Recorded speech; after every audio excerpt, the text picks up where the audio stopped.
2024년 미국 전역에서 학교 급식 부채가 학군당 평균 6,900달러로 10년 연속 증가하며 심각한 위기에 직면했습니다. 이 문제 앞에서 바이든 행정부는 급식 문제 해결을 위한 특별 대책팀을 구성했죠. 그리고 저희가 찾은 해답은 지구 반대편, 저희가 전혀 몰랐던 완벽한 시스템에 있었어요. 한국이라는 나라에서 말입니다. 과연 무슨 일인지 그 놀라운 이야기 시작하겠습니다. 안녕하세요. 저는 미국 교육부 급식 부채 해결 리더로 임명된 메러디스 윌슨입니다. 2024년 3월, 제 책상에는 절망적인 보고서들이 쌓여 있었어요. 텍사스 휴스턴 학군 급식 부채 1만 2천 달러, 캘리포니아 LA 학군 8천 달러, 전국적으로 무려 2억 5천만 달러의 급식 부채가 눈덩이처럼 불어나고 있었습니다. 그 숫자들을 보며 저는 정말 막막했어요. 그날 회의실에서 동료들은 또다시 같은 얘기만 반복했어요.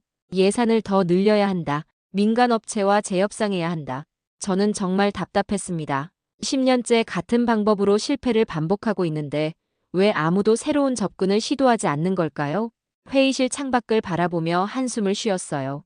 아이들이 뛰어노는 운동장이 보였는데 그 아이들 중 몇 명이나 오늘의 점심을 제대로 먹을 수 있을까 하는 생각이 들었습니다. 우리만 이런 문제를 겪고 있는 건 아닐 텐데 다른 나라들은 어떤 방식으로 해결하고 있을까요? 그때 문득 2015년 서울 교육정책 연구 당시가 떠올랐습니다. 한국 측에서 미국식 접근으론 우리 시스템을 이해할 수 없다며 연구 협력을 거부당했던 기억이요. 당시엔 그냥 문화적 차이려니 했는데 지금 생각해보니 뭔가 깊은 이유가 있었던 것 같았어요. 제 동료 존슨이 지루한 표정으로 물었습니다. 한국이요? 거기도 급식 문제가 있나요? 현실적으로 생각해봐. 우리가 해결 못하는 문제를 그런 작은 나라가 해결했을 리 없어. 하지만 제 마음속에는 이상한 확신이 들었습니다. 그들이 그렇게 단호하게 거부했던 이유가 있을 거라는 생각이 들었어요. 마치 우리가 알면 안 되는 비밀이 있는 것처럼 말이죠. 그날 밤 한국 교육 시스템을 알아보기 시작했어요. 처음엔 단순한 호기심이었습니다. 하지만 몇 시간 후 저는 완전히 다른 세계를 발견하게 됐죠. 무상급식이라는 단어가 계속 눈에 들어왔어요. 무상? 정말 공짜라는 뜻일까요? 제 손가락이 키보드 위에서 떨렸습니다. 이상하네. 정말 모든 학생이 공짜로 급식을 먹는다고? 더 파고들수록 이해가 안 됐습니다. 미국은 연방급식 지원 프로그램이 있어도 부채가 계속 늘어나는데 한국은 어떻게 전체 학생을 커버할 수 있을까요? 분명히 뭔가 숨겨진 비밀이 있을 거라고 생각했어요. 아니면 데이터가 잘못됐거나 말이죠. 밤 11시가 넘어서까지 컴퓨터 앞에 앉아 있었습니다. 그때 제 핸드폰이 울렸습니다. 상관인 로버츠 국장이었어요. 밤 11시에 전화라니 뭔가 급한 일이 있나 싶었어요. 윌슨, 어떻게 진행되고 있나?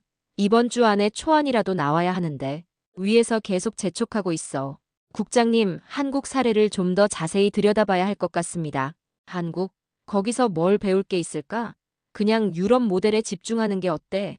시간이 없잖아. 프랑스나 핀란드 같은 곳 말이야. 로버츠 국장의 목소리에서 약간의 짜증이 섞여 나왔어요. 하지만 제 직감이 말하고 있었어요. 한국에 뭔가 특별한 게 있다고 말이죠. 전화를 끊고 나서 저는 더욱 확신했습니다. 한국에 답이 있다고 말이에요. 다음 날 아침 팀원들이 수집한 데이터를 검토하던 저는 경악했습니다. 처음엔 눈을 의심했어요. 이게 정말 맞는 수치야? 손이 떨릴 정도였습니다. 안경을 벗었다 쓰기를 몇 번 반복했어요. 분명히 제가 잘못 본 게 틀림없다고 생각했거든요.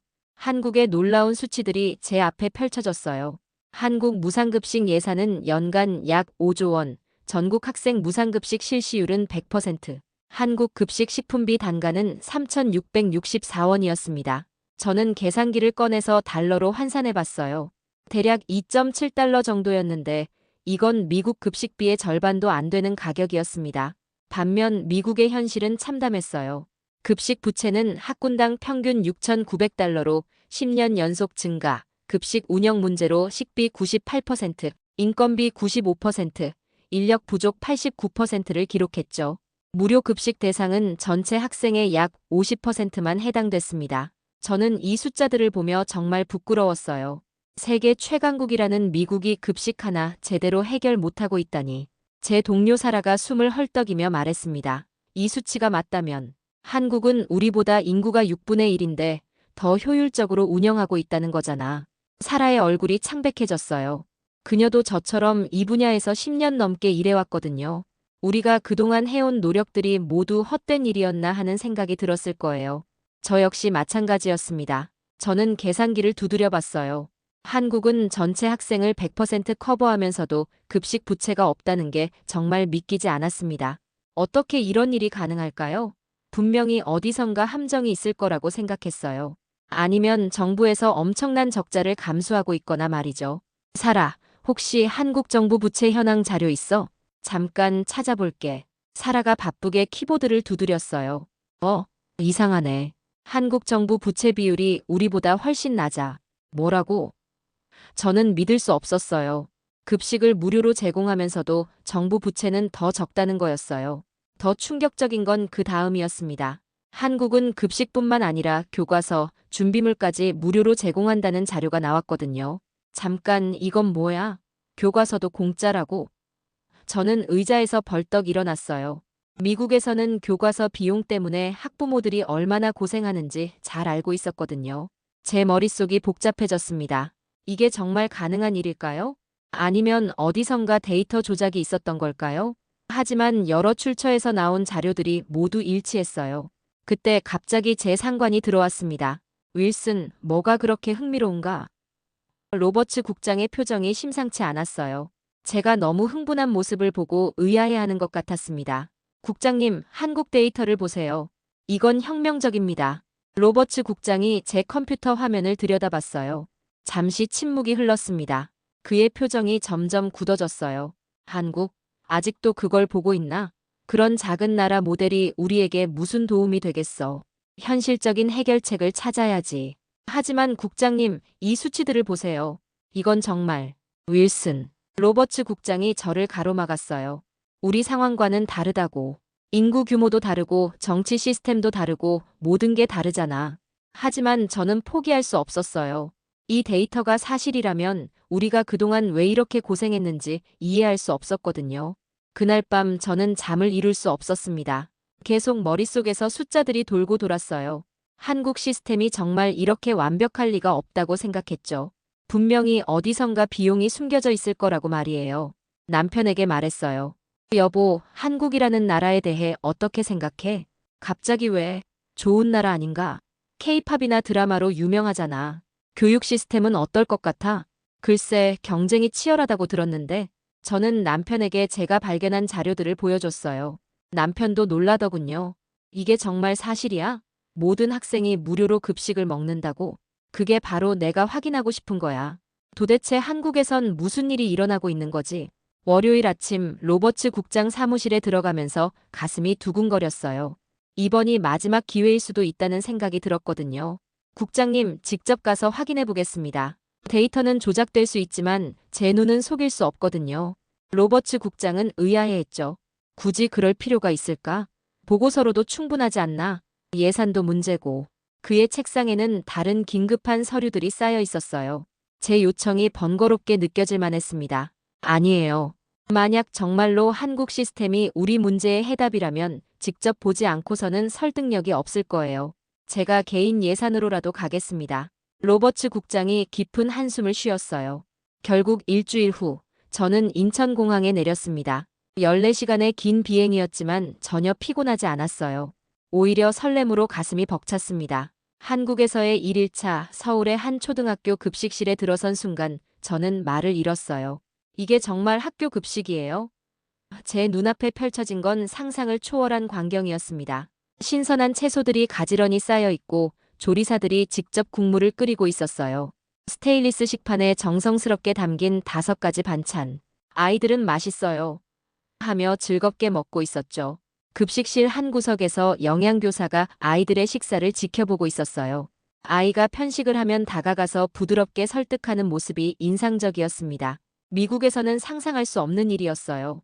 미국 학교에서 보던 냉동식품이나 가공식품은 보이지 않았어요. 모든 게 신선하고 직접 만든 음식이었습니다. 저는 조리사에게 물었어요. 이 모든 재료를 어디서 구입하시나요? 지역 농협에서 직접 공급받습니다. 신선도를 위해 당일 아침에 배송받아요. 그때 제가 궁금한 게 하나 더 있었어요. 미국에서는 몇몇 사립학교에서 급식 사진과 영양 정보를 앱으로 제공하는 유료 서비스가 있거든요. 혹시 학부모들이 급식 정보를 받아보는 서비스는 얼마의 유료 서비스인가요? 영양교사가 웃으며 대답했어요. 모두 공짜지요. 학부모들은 매일 아침 어플로 아이가 먹을 점심 메뉴를 받아보고 있어요. 영양 정보와 알레르기 정보까지 다 포함해서요. 매일 아침에 보내준다고요? 미국에서는 한 달에 한 번 메뉴표나 받아보는데. 당연하죠. 부모님들이 아이가 뭘 먹는지 알 권리가 있잖아요. 이런 세심한 배려에 저는 감탄했습니다. 한국은 대체 어떤 나라인 거야? 단순히 급식을 제공하는 게 아니라 학부모와의 소통까지 완벽하게 시스템화되어 있었어요. 빈부격차 없이 모든 아이가 동등하게 영양가 있는 식사를 할 수 있다는 것. 이것이야말로 진정한 교육 평등이 아닐까요? 2일차 예상치 못한 발견이 저를 기다리고 있었어요. 아이들 준비물도 학교에서 다 주네요. 교실을 둘러보니 연필, 지우개, 공책 등 기본적인 학용품들이 비치되어 있었어요. 방과 후 프로그램도 사교육에 비해 훨씬 저렴한 비용으로 제공되고 있었죠. 제가 만난 김 선생님이 말했습니다. 네, 아이들이 돈 때문에 걱정하지 않고 공부에만 집중할 수 있게 하는 게 저희 목표거든요. 그럼 학부모님들이 준비물 살 필요가 없다는 거네요. 기본적인 건 학교에서 제공해요.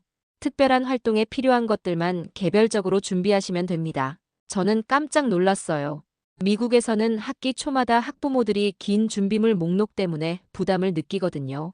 김 선생님이 방과 후 교실을 보여줬어요. 코딩, 요리, 축구, 영어 등 다양한 프로그램이 운영되고 있었습니다. 이런 프로그램 비용은 어떻게 되나요? 사교육에 비하면 부담 없는 수준으로 맞춰놨어요. 미국의 방과 후 프로그램 비용과 비교하면 10분의 1 수준이었습니다.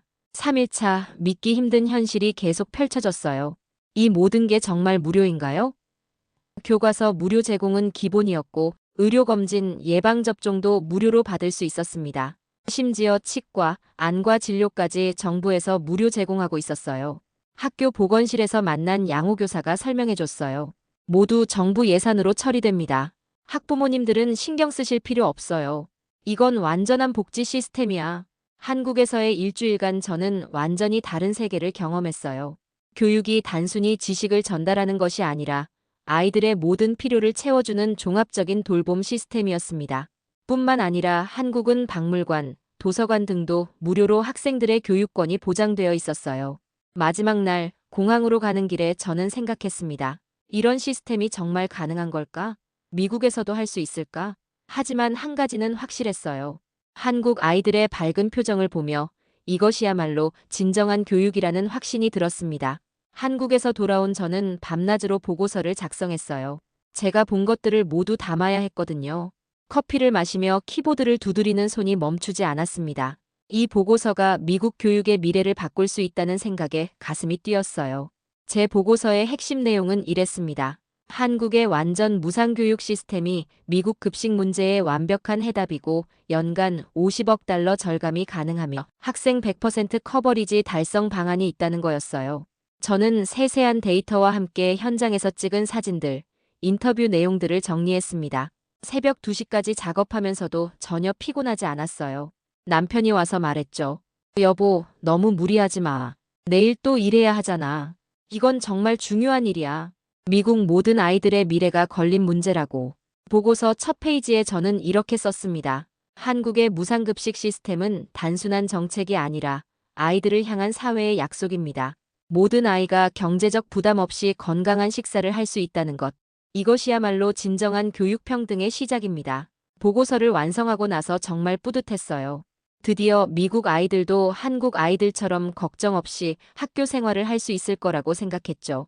월요일 아침, 저는 들뜬 마음으로 출근했습니다. 동료들에게 이 놀라운 발견을 빨리 공유하고 싶었어요. 그런데 문제가 시작됐습니다. 보고서 공개를 준비하던 중 갑자기 모든 사람들이 반대하기 시작했어요. 제 동료 존슨이 조심스럽게 말했습니다. 이건 너무 급진적이야. 다시 생각해봐. 우리 현실과 맞지 않아. 급진적이라니? 이건 그냥 사실을 정리한 거야. 하지만 이걸 공개하면 기존 시스템을 완전히 뒤엎자는 얘기잖아. 그게 현실적으로 가능할까? 존슨의 표정이 걱정스러웠어요. 우리는 10년 넘게 함께 일해온 동료였거든요. 그가 이렇게 반대한다는 건 뭔가 심각한 문제가 있다는 뜻일 수도 있었어요. 상관인 로버츠 국장은 더 직접적이었어요. 이 보고서는 아직 공개할 수 없어. 더 검토가 필요해. 검토요? 뭘 더 검토한다는 거죠? 제가 직접 보고 온 사실들인데요. 윌슨, 열정적인 건 알겠지만 이런 큰 변화는 신중해야 해. 정치적 파장도 고려해야 하고. 정치적 파장? 저는 이해할 수 없었어요. 아이들의 복지를 위한 일인데 왜 정치적 파장을 걱정해야 할까요? 하지만 아무도 제 말을 들으려 하지 않았어요. 오히려 보고서에 문제가 있다고 지적하기 시작했습니다. 미국과 한국은 다르다, 예산 구조가 다르다, 정치적으로 실현 불가능하다는 말들만 반복했어요. 사라가 저에게 와서 속삭였어요. 위에서 이 일에 대해 좋지 않게 보고 있어. 뭔 소리야? 우리가 해결책을 찾았는데? 그게 문제야. 너무 완벽한 해결책이라서 기존 시스템을 부정하는 것처럼 보인다는 거야. 저는 점점 혼란스러웠어요. 좋은 정책을 발견했는데 왜 모든 사람이 반대하는 걸까요? 그러던 어느 날 상사가 제게 진지하게 말했어요. 윌슨, 당신이 모르는 게 있어요. 그의 표정이 심각했어요. 사무실 문을 닫고 앉더니 조용히 말하기 시작했습니다. 그는 충격적인 사실을 털어놨습니다. 미국 급식 산업은 거대한 규모예요. 대형 식품 회사들이 학교 급식을 독점하고 있고 이들은 수백만 달러를 들여 영양 기준을 약화시키려는 로비 활동을 하고 있어요. 아이들의 건강보다 이익을 우선시하는 구조가 문제죠. 로비요? 누가 아이들 급식에 로비를 해요? 대형 급식업체들 말이야. 이들이 전국 학교 급식의 70%를 장악하고 있어. 연간 200억 달러 시장이거든. 저는 믿을 수 없었어요. 그럼 아이들은 어떻게 되는 거죠? 아이들의 건강보다 이익이 우선이에요. 당신의 보고서가 공개되면 이 모든 게 무너져요. 그럼 더더욱 공개해야 하는 거 아닌가요? 상사가 고개를 저었어요. 윌슨, 세상은 그렇게 단순하지 않아. 이 사람들이 얼마나 많은 정치인들과 연결되어 있는지 알아? 그제서야 이해됐습니다.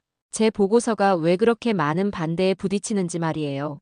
이건 단순한 교육 정책의 문제가 아니었어요. 거대한 이권 구조와의 싸움이었습니다. 그날 밤 집에 와서 남편에게 털어놨어요.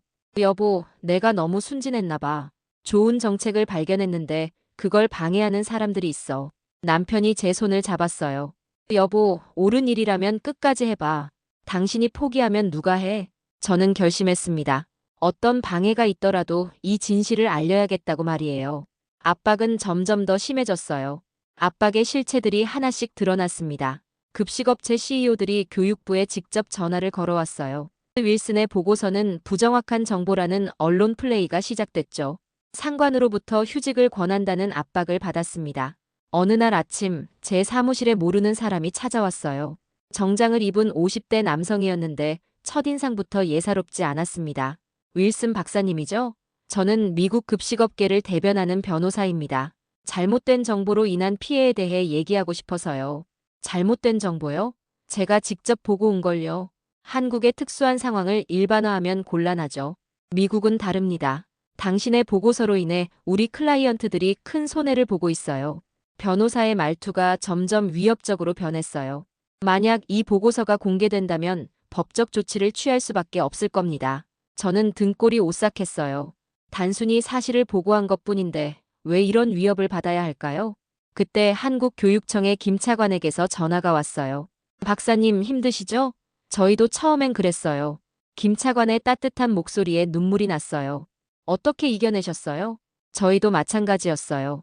처음 무상급식을 도입할 때 얼마나 많은 반대가 있었는지 몰라요. 예산 부족, 행정 복잡성, 정치적 부담. 하지만 우리는 아이들을 위해 끝까지 밀어붙였어요. 김 차관의 말을 듣고 저는 결심했습니다. 한국 무상교육의 놀라운 진실을 다시 한번 정리해봤어요. 이건 단순한 급식 문제가 아니야. 완전한 사회 시스템의 차이야. 더 깊이 파고들수록 한국 시스템의 진짜 비밀이 보였어요. 한국의 교육재정교부금 시스템은 중앙정부가 내국세의 20.79%를 자동 배정해요. 지방 재정 상황과 무관하게 안정적으로 운영됩니다. 정치적 변동에 영향받지 않는 구조죠. 이 부분이 저에게는 가장 놀라웠어요. 미국에서는 정권이 바뀔 때마다 교육 예산이 들쭉날쭉하거든요. 효율적 통합 관리로는 전국 표준화된 급식 시스템, 지역 농산물 직거래로 중간 마진을 제거했어요. 영양교사라는 전문 인력을 배치했습니다. 미국처럼 영리업체에 의존하지 않고 공공 시스템으로 운영하는 거였어요. 미국과의 근본적 차이가 명확해졌어요. 미국은 민간 영리 축으로 비용 증가와 품질 저하가 일어나고 한국은 공공서비스 철학으로 비용 절감과 품질 향상이 됐습니다. 한국은 교육을 투자로 보는 반면 미국은 비용으로 보고 있었어요. 이 차이가 모든 결과를 만들어낸 거였어요. 한국에서는 아이들이 경제적 걱정 없이 공부할 수 있지만 미국에서는 부모의 경제력에 따라 아이들의 기회가 달라지는 거죠. 미국 아이들도 모두가 평등하게 한국 아이들처럼 돈 걱정 없이 공부할 수 있다면 얼마나 좋을까요? 이제 더 이상 물러설 곳은 없었습니다. 저는 새로운 계획을 세웠어요. 먼저 전국 학부모 연합회에 연락을 취했어요. 그들은 제 이야기에 깊은 관심을 보였습니다. 정말요? 한국에서는 모든 아이가 무료로 급식을 먹는다고요? 저는 한국의 종합적인 교육 복지 시스템에 대해 설명했어요. 학부모들의 반응은 뜨거웠습니다. 그들은 자신의 아이들도 그런 혜택을 받았으면 좋겠다고 했어요. 다음으로 진보적인 교육감들과 연결됐어요. 캘리포니아의 한 교육감은 소규모 프로그램부터 시작해보겠다고 약속했습니다. 비록 전국적인 변화는 아니지만 작은 시작이었어요. 언론과도 접촉했습니다. 교육 전문 기자들이 제 이야기에 관심을 보였어요. 하지만 대형 언론사들은 더 많은 검증이 필요하다며 소극적이었습니다. 그럼에도 저는 포기하지 않았어요. SNS를 통해서라도 이 진실을 알리기로 했습니다. 모든 압박을 뚫고 저는 교육정책 연구자들과의 비공식 세미나를 개최했어요. 그 후 놀라운 일이 일어났어요. 윌슨 박사님, 저희 학군에서 시범 프로그램을 운영해보고 싶습니다. 제 가슴이 뛰었습니다. 드디어 작은 변화라도 시작되는구나 싶었어요. 일부 지역에서 급식 부채 문제에 대한 새로운 접근 시도, 교육정책 연구진들의 한국 교육 시스템 관심 증가, 몇몇 교육감들이 한국 무상급식 모델 연구를 시작했습니다. 시애틀, 포틀랜드, 덴버 등 진보적인 도시들에서 비슷한 움직임이 생겨났어요.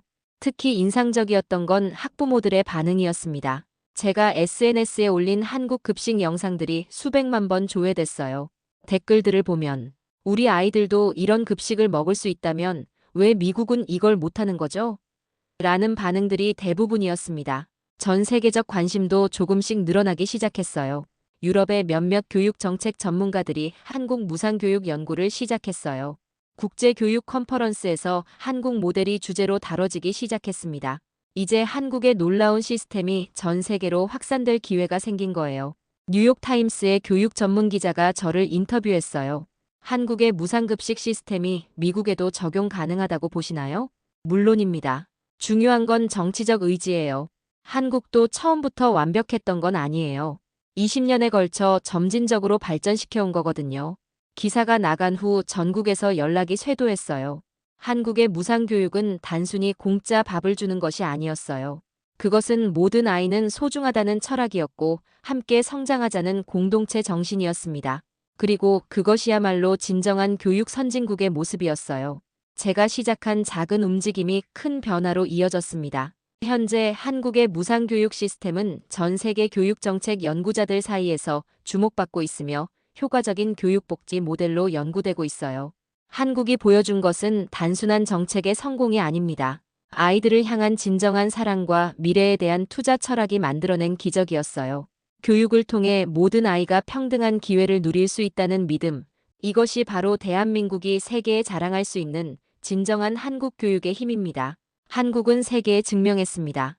불가능해 보이는 일도 의지가 있으면 가능하다는 것을. 모든 아이가 행복할 권리가 있다는 것을. 그리고 진정한 선진국은 군사력이나 경제력이 아니라 얼마나 아이들을 사랑하느냐로 결정된다는 것을 말이죠. 우리가 가진 이 놀라운 시스템을 더 많은 사람들이 알 수 있도록 좋아요와 구독 부탁드려요. 그리고 여러분이 경험한 한국 교육의 장점이 있다면 댓글로 나눠주세요.